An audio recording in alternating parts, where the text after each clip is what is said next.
Kamaru, congratulations. I mean, obviously a huge win for you no matter what, but I mean, to do it in that type of fashion, pretty incredible. So just what's the emotion like for you after a performance like that? Just amazing. I mean, I put a lot of time into this, and shout out to Masvidal. I mean, I had to bring my A game. He elevated me. He gave me that extra oomph that I needed, in training. So, I'm just blessed to be in this time right now. I know, obviously, you're confident in yourself and you're confident that your striking skills are improving, but I do wonder, I mean, as you guys were game planning, was there ever a part where you're like, we could just go knock the guy out. That'd be easy. Absolutely. There's two setups to that right hand that I just envisioned them landing, and that one was one of them. I tried the second one in the first round, but he's a veteran. He's game, and he saw it coming. So I just had to stay composed, and I was going to find it. What was going through your mind during that opening round, right? Because you had the takedown, you controlled him a bit, but it looked like you were being very aggressive on the feet a little bit as well. So how did you feel things were playing out? I was like, it's a whole lot of energy in this building right now. It's a little different than just being in that Apex fighting. It's a little different, but we had to stay composed and go out there and take care of business. Yeah. You touched on the nerves that you felt the first time around especially, right? I mean, the short notice and everything that was going on. Did you feel those same nerves tonight against him? I felt nerves, but, not as severe as that one. I mean, there was a lot of circumstances flying all the way across the world, not sleeping the whole time. I truly had only maybe 4 days to try to prepare for that. Going into it with the broken nose, really, really bad bunion on my right foot. And, it was tough for me to deal with. But I still chose, like a champion, I still chose to go in there and defend my title. And, I needed to put a definitive finish on that chapter and flip the page, and I did that tonight. Dana was here earlier, and he said you're clearly one of the best in the world right now, on your way to being one of the greatest ever. To hear that type of praise from him, I wonder if it means something to you, because obviously we know the history, right? There were times when maybe he wasn't your biggest fan. So to hear him converted, does that mean something to you? Well, it's just, he's understanding what I set out to do. I have big goals for myself, and, I want to see it truly. On Monday, pound for pound, right now, I'm the best fighter on the planet. And, I just want to see that on Monday. Now, the reward for this victory is you get Colby Covington, it sounds like. I'm just curious, does the idea of that matchup excite you because you'd like to go in there and beat him again, maybe silence him? Or is it like, my God, I know what I'm going to have to deal with for, however many months this thing builds up, and do you dread it almost? I mean, I've finished really my last 3 opponents. I finished them all. And so right now, it's just, I just need to, take some time and continue to train and get better. But these guys got to show me something, because right now I'm the champion. I'm the most active guy in the division. These guys can't just wait around and wait for me to, call their number. They need to show me something. But I've asked Dana. I fought any and everyone they put in front of me. I've never said no. These guys ducked me for years. But I got here and I haven't ducked anyone. And so, like I said, this is like a track meet. I'm so far ahead of these guys. I'm coming around the track, and I'm coming around with vengeance right now. Last thing for me, you said, hey, I don't know how long I'm going to be here, so I want to stay active. I want to get what I can do. Do you have an idea? Is it too soon, or do you know how you feel right now, like when we would see you again, whether it be Colby or somebody else? I feel good, and that's the most important thing. I feel good. I'm just blessed to be here. I'm living in the moment, and that's just where I want to stay. What was it like putting the belt around your father? It was amazing. I mean, my family's finally complete, and to have him experience that, especially in front of a crowd like that, and feel that energy, is nothing like it. There's absolutely nothing like it. And then you obviously strike me as someone that the boos don't really get to them. So when you're walking out and you hear all those boos and then you go and do what you just did, does that make this a little more sweet that you did it in the state he claims? Yeah, I mean, it doesn't make me any difference. I competed in a gym with maybe 10 people wrestling for years, and I've done it in front of a sold-out crowd at the T-Mobile Arena, and breaking someone's jaw. So, boos or chairs, it doesn't really, make a difference to me. I just have to go out there being professional, and I do my job, and that's what I do best. Come on over here. Do you think finally, after this performance, that they're going to finally put some respect on your name? Well, that's up to them. That's not up to me. But I just need to continue to do what I do, and that's dominate each and every individual. And that's, my last 3 opponents, and I finished all 3 of them. What else do you think you need to do to be the GOAT of 170 of all time? Because we don't have that image of you getting knocked out that GSP had. I don't worry about that. You know, I take it a fight at a time. You know, if people want to consider me the best, then, you know, they can, you know. But as of right now, I do believe that right now, pound for pound, I am the best fighter on the planet. If you finish that second lap and lap the field, would you ever move up for a mega fight at 185? I would definitely, but not if Israel is at that weight. You know, that's my brother. And, you know, like I said, I've said it before, I'd rather 2 Nigerians with belts than 1 with 2 belts. What do you think about Dana saying that UFC Africa is a big possibility in 2020? How much does that get your blood going to be part of that and make history again over there in the motherland? Oh, man, I'm ecstatic. I can't wait. You know, I know there's some things that need, some hoops we need to jump through, but once we jump through them, sign me up. Kamaru, I imagine when you were thinking about this fight in advance of it, possibly the most satisfying way to end it would be to knock him out on the feet in the manner you did. So to actually pull that off, how satisfied are you with this victory? I'm satisfied. You know, that's what I said. I wasn't satisfied with the last one, and I wanted to be satisfied tonight, and I got that. What do you think Jorge goes from here, right? Because he's made himself this superstar, but now he's lost to you twice. What do you think his position is in the division? Okay, there's something I just want to touch on about that. You know, I'm growing in this sport, and I'm growing with integrity. You know, I worked my ass off to get to the point where I am. You know, a lot has been made about this guy's a superstar, this guy's yeah, I understand, you know, more power to him. But for myself, I am all those things as well. You know, I just show it in a different way. You know, leading up to this fight, I didn't have to show me flying in a private jet or this car or that car. I like nice things too, don't get it wrong. But I need to show people that it's important for them to see the work that goes behind it. You know, I worked for all these things. I worked for the chance to deserve all those nice things. You know, I might have not came in a private jet, but I damn sure I'm leaving them. I saw you and Jorge spoke in the Octagon after the fight. Would you mind just sharing what you said to each other? Just respect. I respect any man that's willing to get in there and share that octagon with me. And he elevated me. He motivated me to get better, and I did. And just respect to him. Would it be fair to say that some of the issues you and him had before this fight aren't necessarily with each other, but perhaps some of the people around each other? Possibly. It's fair to say that. Okay. You said you want to see something from Colby, and I understand what you mean by the division, kind of people sort of wait for their shot. Would you rather not give it to Colby next, knowing that he's just done what Jorge has done and sat out, waiting until essentially you would pick him? I don't worry about these guys. Like I said, you know, my daughter allowed me to go away for 6 weeks to prepare for this fight.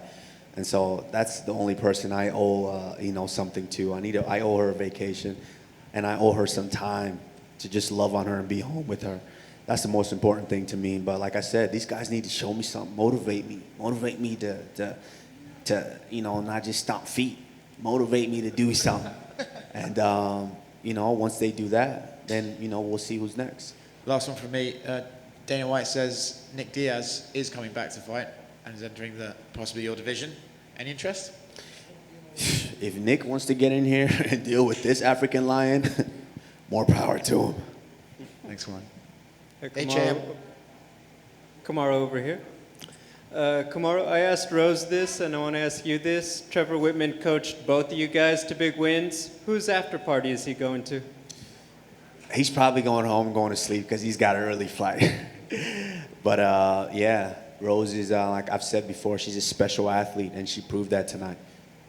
How motivating was it to see? I'm assuming you knew that, oh, she just took her out with a head kick in the back, even if you didn't watch it. What was that like before you get out there? No, I saw it, and I saw her train that, and I knew that could land. So I was ecstatic. I was extremely excited for her. I know how much she put into this, and you know, I'm blessed and I'm thankful to be able to be at this moment to see her accomplish that. If I'm not mistaken, only 5 fighters in UFC history have ever gotten 13 wins in a row. You have 14. There's only one guy, Anderson Silva, who ever had more with 16. Does a number like that mean anything to you after everything you've done? No, I worry about the next one. You know, if I don't take care of the next one, then I don't get to that number. So I'm worried about the next one and the next one and the next one. And, you know, we'll see what happens. What kind of effect did it have on you, just for your mood, to have Francis Ngannou, the new heavyweight champion, there with you this week? It was great because if anything popped off in this hallway, if one of y'all want to get lippy, I'm just going to, have them jump in here and clean house. So, yeah, that feeling's great. Respectfully, Israel, 2 title defenses, Ngannou just got his belt. You've got, you're the most dominant African champion in the UFC right now. You still think Ngannou would be the main event over you in Africa? I'm the most dominant champion in the UFC, period. And like I said, next week, I want to see that pound-for-pound list because I think right now I am the best pound-for-pound. But when it comes to Africa, how do you deny the heavyweight champion the main event spot? So you guys can argue with him about that. Congrats, man. Thank you. Hey, champ. All things considered, fans back in attendance, your family here, everything.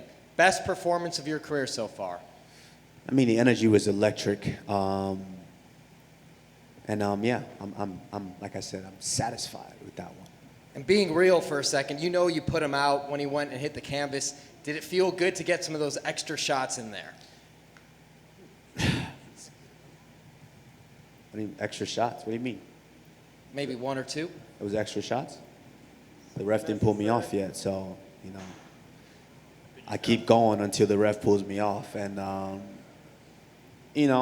those are super necessary. And I got to say, lastly, you did predict the knockout on Embedded with Rose. You called it. Yes, like I said, she's a special athlete, and I'm amazed to be able to watch her perform. And has it settled in yet, because you're a surefire Hall of Famer, what you're going to wear to that induction ceremony? No, like I said, I don't worry about that. When I'm 50 and I'm sitting in the rocking chair and watching my daughter, do her thing and maybe grandkids, then I can look back and say, man, you know what? I did some pretty cool things. But right now, I'm just taking it time at a time. Congrats. Thank you. Kamaru, Salarman Falana, BBC Africa. All week, everything that was said was he had the city, he had the crowd, he had the state. But no one mentioned that you had 1.2 billion people supporting you on a continent somewhere else. How big a win was this for you today? Knowing fully well that you're not only the first African, but every time you step into that octagon, you represent the most populous black nation in the world. It meant a tremendous amount because, like I said, growing up, you don't see, I didn't see role models like myself. And that's what I want to be. I want to be that role model to motivate everyone from Nigeria, from Morocco, from Cameroon, all the way down to South Africa. I want to motivate them and let them know that, hey, this can be done. So this one was extremely satisfying for me tonight. You said there are only 2 fighters that you felt like you didn't take their soul. Do you feel like you took your soul tonight? Was this a baptism? I had to go out there and I definitely blessed them. I did. I blessed them. He pushed me. He motivated me to come out there and do what I did tonight. And I'm just happy and I'm just blessed. So you come across as a tough guy, but I found out today that you're daddy's boy. Did you plan to actually have that belt wrapped around his waist, or that just was something Absolutely. happening? You envision it in your mind, and the crazy thing is you just can't wait to see it all unfold. And when it's actually unfolding, it's a surreal moment. So I'm blessed to be living in this moment right now. A couple more from me. We're Africans, and our parents work a lot. They're barely there when we have school events or athletic events. You're a father now. Your daughter's based in Florida. You're training in Colorado. Are you going to be moving to Colorado full time? And does that mean you move your daughter to Colorado with you, or are you going to be shuttling back between Colorado and Florida? For now, I'm just going to be doing back and forth because I don't want to just move my daughter like that. She's got roots, and I need to see those sprout first. So, we're just going to keep doing what we're doing for now. I mean, it's working. Last question. Trevor Whitman pulled a double shift today. What are you guys getting him? Well, I mean, Trevor riding clean now, so. No, amazing coach, great individual, and it shows. We love to work with him, and he loves to work with us, and it all shows out there tonight. Congratulations again, and you are definitely the pride of Africa. Thank you. Naija, I don't tear them. We don't deva karelas. Kamaru, just right here.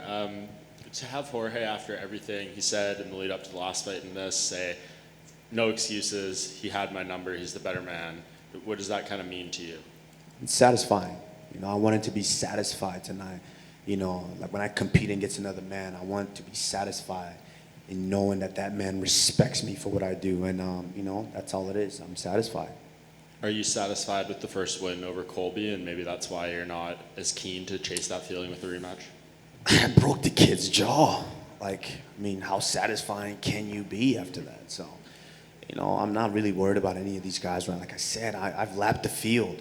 I'm coming around, and I'm coming with a vengeance. So, they have to show me something, motivate me. Jorge, I wasn't satisfied. He didn't, so he still motivated me, gave me that extra oomph. So, I just want these guys to show me that. And, like I said, I've fought everyone that's been put in front of me. These guys all ducked me for years. And I just came through, and I came through like a Miami hurricane. Do you think Nate Diaz could be a guy to motivate you if he does something with Leon coming up here in a few weeks? We'll see. I just heard something about Nick too, so you never know. Awesome. Thank you, Kamaru. Congrats. Thank you. Kamaru, to your right over here. We talked about the welterweight division, how deep it is, and you've ran through everybody in your career so far. Just put out Masvidal, like the first time he's put out that way. Who would you say has been, your toughest opponent in your career so far? Myself. When I go out there and I do what I do, I dominate everybody. That's why I feel like I'm the pound for pound best fighter. I dominate everyone. And so, as long as I'm in there and I'm present, I go out there and I do my thing and I dominate everyone. Congratulations. Thank you. Kamaru, first of all, congratulations on a historic performance. You're the man they built this card around, and this is actually the third time in your career that you've headlined a card with 3 title fights. What do you think that says about how the UFC values your star power? Is this the third one? The first one doesn't really count. I wasn't the main event. John Jones. Mistake. Yeah. So, Dana sees what I see. It's kind of tough. I know a lot of people want to put me in this box. They want me to talk the trash and do the whole this and show Rolls Royce and the private jets, even though I can afford those things. I don't necessarily need to show that. I want to show the hard work that it took to get here. I want to show all those kids that are watching me. And, nowadays that's the problem is everyone sees that. They see the private jet, they see the Rolls Royce, and they don't see the work that goes into getting that. They don't know how to get that. That's important for me to show how to get that. And, like I said, I didn't necessarily fly here in a private jet, but I damn sure I'm leaving on one. And last one from me is you heard the boos coming from the fans during the week. However, they definitely turned into cheers after you secured the victory. Can you just describe how that made you feel? The electricity was incredible. Boos or cheers, it doesn't matter. They just wanted to see violence tonight, and I gave them that. So you're welcome. Thanks, Kamaru. Thank you. Thanks, guys.